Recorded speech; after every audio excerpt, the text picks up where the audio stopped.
Ada seorang anggota parlemen Dewan Perwakilan Rakyat yang keberatan dengan peredaran film ini karena menurutnya film ini tidak senafas dengan versi Islam tentang pengorbanan putra Nabi Ibrahim.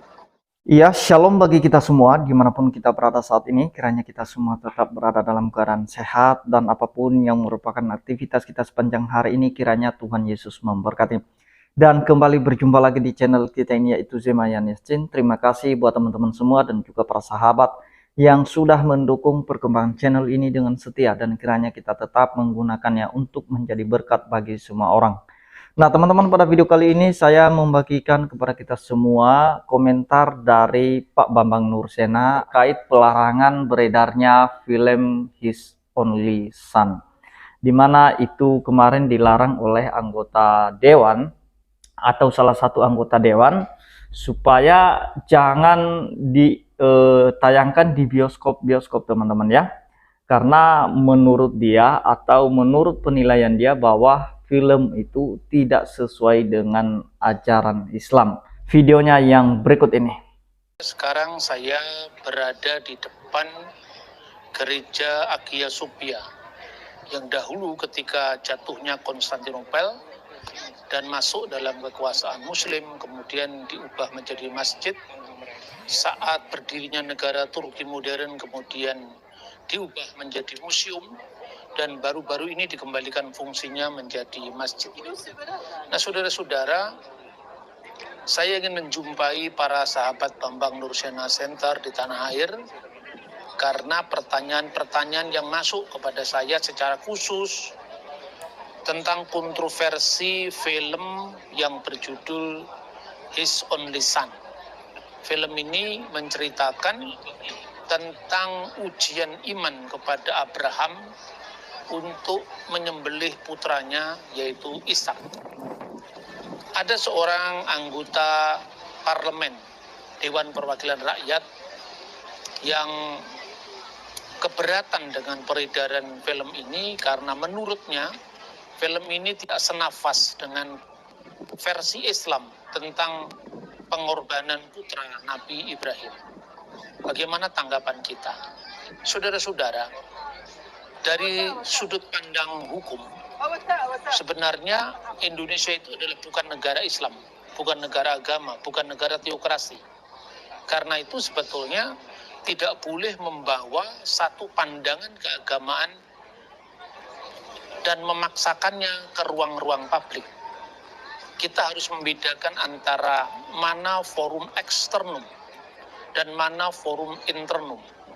Setiap warga negara berhak untuk mengekspresikan keyakinannya, apalagi hanya berhak untuk mendapatkan tontonan yang sesuai dengan agamanya.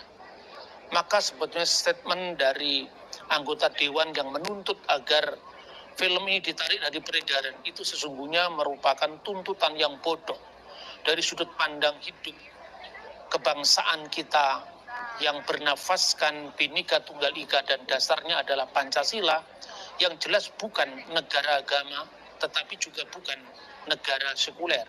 Bukan negara agama artinya Indonesia tidak didasarkan atas satu agama tertentu seperti sistem teokrasi. Bukan negara sekuler artinya dalam penyelenggaraan negara kita tidak boleh mendepak sama sekali kita tidak boleh mendepak sama sekali asas-asas spiritualitas yang bersifat multi agama, multi keyakinan untuk menyelenggarakan Indonesia yang adalah sangat majmuk ini. Itu pertama dari sudut pandang hukum. Karena itu dalam konteks demokrasi, tuntutan yang semacam ini membahayakan kehidupan demokrasi. Yang kedua adalah mengenai statement bahwa anggota Dewan ini mengatakan kalau versi film ini bertentangan dengan ajaran agama Islam. Mungkin dia kurang belajar agama Islam sendiri. Karena dalam Islam tidak ada versi tunggal tentang siapa putra Ibrahim yang dikorbankan. Al-Quran sendiri tidak menyebutkan nama anak yang dikorbankan itu. Di dalam Al-Quran hanya dikatakan fabasyarnahu bigulamin halim. Sesungguhnya Tuhan telah menggembirakan dengan Ibrahim seorang anak yang amat sabar. Dan anak yang amat sabar ini tidak disebutkan namanya. Tentu sebagai seorang non-muslim saya tidak boleh terlalu jauh mencampuri tafsir agama Islam. Yang ingin saya sampaikan bahwa di dalam Islam sendiri ada berkembang dua versi. Ada hadis-hadis yang meriwayatkan Iska, ada hadis-hadis lain yang meriwayatkan Ismail. Meskipun di Indonesia versi Ismail ini lebih populer dan lebih dianut banyak orang, tetapi tidak mengurangi fakta bahwa di Islam sendiri kontroversi tentang Ismail atau Iska itu belum selesai.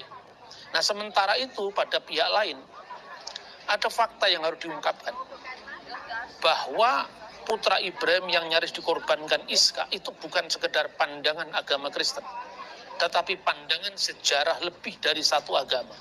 Minimum bisa saya sampaikan yang pertama adalah agama Yahudi yang berdasarkan Taurat yang dibaca oleh saudara-saudara kita yang beragama Yahudi, disebutkan dalam Sefer Bereshit 22 ayat 2 jelas di situ adalah Iska. Naskah kuno manapun menyebut itu adalah Iska. Misalnya naskah yang paling kuno yang ditemukan di gua keempat yang dikenal dengan naskah-naskah Laut Mati atau The Dead Sea Scroll.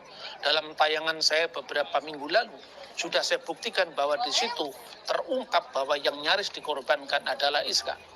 Sampai naskah Masoretik yang menjadi standar dari naskah terlengkap dari abad 9 Masehi sampai abad ke-11, itu adalah Iska.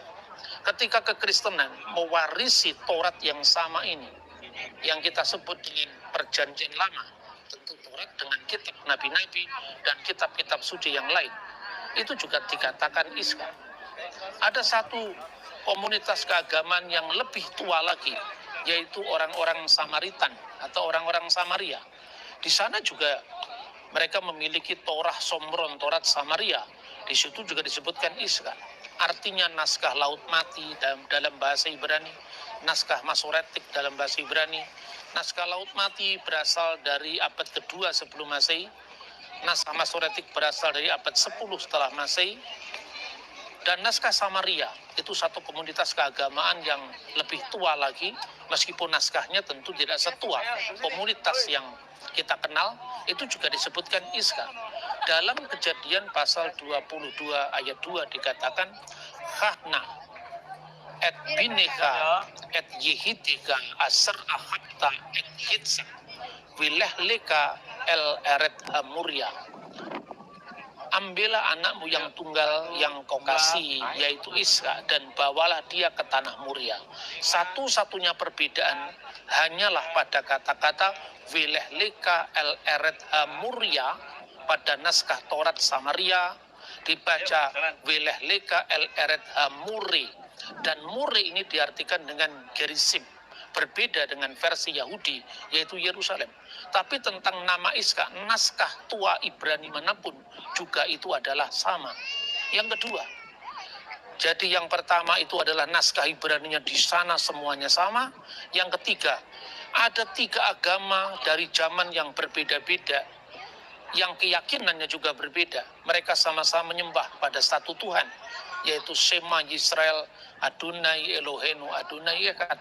Tetapi orang Yahudi percaya bahwa Musa telah memberikan tempat yang nantinya itu adalah dikenal dengan Yerusalem. Tatkala kakek moyangnya yaitu Abraham bertemu dengan Melkisedek, yang dalam tafsir Yahudi disebut sebagai Sem, imam pertama di dalam hukum Nuh atau Sefa Misfot bin Noah, itu adalah Yerusalem yang dikenal dengan tanah Muria. Sementara orang Samaria yang menolak eksistensi kota suci Yerusalem menafsirkannya sebagai Gerisim yang berada di Nablus, wilayah Palestina sekarang. Jadi 3 agama yang berbeda. Satunya percaya Yesus sebagai Mesias, yaitu Kristen. Satunya tidak percaya. Satunya tidak percaya Yerusalem sebagai tempat suci mereka. Tapi ketika kitanya mengatakan Iska. Yang kedua, ini juga diperkuat lagi dengan bukti yang ketiga. Naskah-naskah kuno manapun juga dalam terjemahan. Dan terjemahan itu dilakukan baik orang Yahudi, orang Kristen, dalam sepanjang sejarahnya. Misalnya dalam terjemahan bahasa Aram, Banyak naskah yang diterjemahkan dalam bahasa Arab, misalnya Targum, baik Targum Onkelos, Targum Yerusalmi, Targum Neofiti, semuanya mengatakan Iska, dan itu dibaca oleh orang-orang Yahudi. Ketika kekristenan muncul, kekristenan mewarisi warisan besar Yahudi Helenik di Alexandria yang dikenal dengan Septuaginta dalam bahasa Yunani. Di sana juga dikatakan Iska. Ketika naskah Latin pertama kali diterjemahkan yang dikenal dengan Ul Latin atau Vetus Latina, kurang lebih dari tahun 120 setelah Masehi, di sana juga Iska. Lalu naskah di dalam bahasa Aramaik tapi terbitan Kristen, misalnya Ul Syriac, Vetus Syria, dan satunya lagi Pesito atau Pesita, di sana juga dikatakan Iska. Jadi artinya problem ini bukan problem agama-agama kuno dengan naskah-naskah kuno yang usianya ribuan tahun, tapi sesungguhnya adalah problem dalam umat Islam. Karena itu harapan saya melalui pertemuan singkat ini, sekaligus saya ingin mengajak marilah kita beragama secara dewasa. Kita tidak boleh memaksakan sudut pandang agama kita, apalagi di ranah publik di mana Indonesia itu adalah masyarakat yang sangat majemuk dan para leluhur bangsa ini telah mewariskan kepada kita sesanti Bhinneka Tunggal Ika, berbeda-beda tetapi satu. Nah saudara-saudara, karena itu pemaksaan pandangan agama tertentu ke ruang publik ini benar-benar bertentangan dengan nafas Bhinneka Tunggal Ika dan Pancasila kita sebagai dasar negara. Bung Karno ketika genting-gentingnya agresi, ketika Belanda masih terus mengincar kedaulatan Indonesia yang baru diproklamirkan pada tahun 1945, ketika itu di Jogja, Bung Karno sempat masuk ke satu gereja GPIB yang disebut GPIB Margoyudan.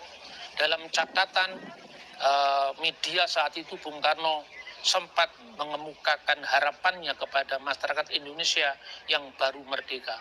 Apapun agamamu, Islam, Kristen, dan agama Hindu, Buddha, tetapi sentosakah engkau dengan pilihanmu masing-masing. Artinya memilih Kristen, memilih Islam, memilih Hindu, memilih Buddha, itu adalah urusan yang sangat personal. Tetapi negara tidak bisa didirikan di atas satu agama tertentu. Itulah hakikat daripada pilihan kita, ideologi negara, dasar negara kita, yaitu Pancasila yang dibangun di atas fakta kemajemukan masyarakat kita, yaitu Bhinneka Tunggal Ika, sebuah living reality, kenyataan hidup selama berabad-abad, dan itu yang mencirikan keindonesiaan kita. Karena itu saudara-saudara, marilah kita beriman dengan sentosa pilihan kita masing-masing. Sentosakah engkau dengan pilihan agamamu? Jangan meminta bantuan negara untuk nyetop peredaran sebuah film. Setiap masyarakat Indonesia apapun agamanya berhak mendapatkan tontonan sekaligus tuntunan dari imannya.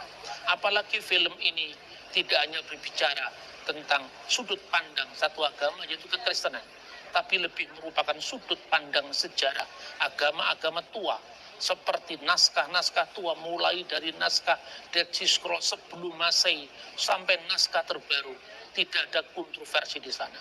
Selesaikan kontroversi tafsirmu tentang Ismail dan Ishak, dan jangan memaksakan pandanganmu ke ruang publik. Semoga harapan saya dari Istanbul, dari tempat di mana perjumpaan agama-agama besar ini juga pernah terjadi, itu bisa menjadi rujukan bagi kita untuk kita semakin bijak dan arif dalam menyikapi perbedaan. Salam Bhinneka Tunggal Ika, berbeda-beda tetapi satu. Terima kasih. Nah, jadi itu dia videonya teman-teman. Kita sudah mendengarkan apa yang telah disampaikan oleh Pembambang Nursena. Memang negara kita ini bukanlah negara yang berdasarkan agama tertentu, melainkan negara kita ini berdasarkan Pancasila dan Undang-Undang Dasar. Dan itu sudah jelas, seharusnya anggota dewan itu tidak perlu ikut campur, apalagi melarang hal-hal yang seperti itu. Karena ini menurut saya hal yang sensitif. Karena kita tahu bahwa Indonesia bukan hanya satu agama, multi agama teman-teman. Jadi sangat lucu sekali kalau kemudian ada anggota dewan melarang tayangnya film-film Kristen. Bagaimana dengan film Yesus? Apakah karena tidak sesuai dengan kisah Isa yang ada di kitab mereka, maka mereka larang untuk tayang itu film Yesus? Masa hanya gara-gara nonton His Only Son takut saudara-saudara seimannya murtad? Nggak mungkin, berarti iman mereka itu tidak kuat. Nah, orang kalau kuat imannya, seperti yang saya sampaikan kemarin, kalau udah kuat imannya, apapun yang dia lihat, kalau imannya kuat, imannya tidak akan goyah. Apapun itu. Apa yang terjadi di kiri kanannya, apa yang terjadi depan belakangnya, itu tidak akan pengaruh kalau kuat imannya. Karena memang sumber film His Only Son ini teman-teman, itu sudah jelas 100% sumbernya itu dari Alkitab. Dan itu sudah jelas, kalau seperti yang Bambang Nursena katakan, coba cari naskah kuno manapun itu menyetujui bahwa yang hendak dikurbankan oleh Abraham adalah Ishak. Dan itu disebut namanya Ishak, seperti dalam Kejadian 22 ayat 2. Firman-Nya, ambillah anakmu yang tunggal itu, yang engkau kasihi, yakni Ishak, pergilah ke tanah Moria, dan persembahkanlah dia di sana sebagai korban bakaran pada salah satu gunung yang akan kukatakan kepadamu. Di sini dikatakan, ambillah anakmu yang engkau kasihi, yang tunggal, yakni namanya itu Ishak. Nggak perlu kita ragukan siapa yang hendak dikurbankan. Namanya jelas, yakni Ishak, anak yang tunggal. Sekalipun saudara-saudara kita para polemikus itu membantah bahwa tidak mungkin Ishak dikatakan sebagai anak tunggal karena masih ada Ismail saudaranya. Ini tunggal dalam hal perjanjian, teman-teman. Tunggal dalam hal perjanjian bahwa dari keturunan Ishaklah yang berhak mendapat warisan. Nah, dan yang disebut keturunan Abraham, itu firman Tuhan mengatakan, itu yang berasal dari Ishak. Jadi itu sudah jelas. Sedangkan dalam kitab mereka saja, itu masih polemik siapa yang hendak dikurbankan. Nah, seperti yang disampaikan oleh Pak Bambang Nursena, ada ulama yang berpendapat bahwa yang dikurbankan itu adalah Ishak. Ada juga ulama yang berbeda dengan itu. Mereka mengatakan bahwa yang dikurbankan adalah Ismail. Nah, padahal tidak ada nama yang dimaksud di dalam kitab mereka, siapa yang hendak dikurbankan. Makanya itu menjadi polemik, karena tidak jelas namanya siapa. Nah, kalau di Alkitab sudah jelas, yakni Ishak. Jadi itu tidak akan menjadi polemik karena namanya sudah jelas. Nah, jadi itu dia yang mau saya sampaikan teman-teman. Biarlah kiranya kita tetap menjaga Indonesia ini ya. Ingat sekali lagi bahwa Indonesia multi agama yang tidak didasarkan oleh hanya satu agama, melainkan Indonesia berdasarkan Pancasila. Jadi orang Kristen berhak menonton film atau tayangan yang bersumber ceritanya dari Alkitab. Orang Kristen berhak. Nah, itu saja yang mau saya sampaikan. Kiranya Tuhan Yesus memberkati kita semua. Shalom.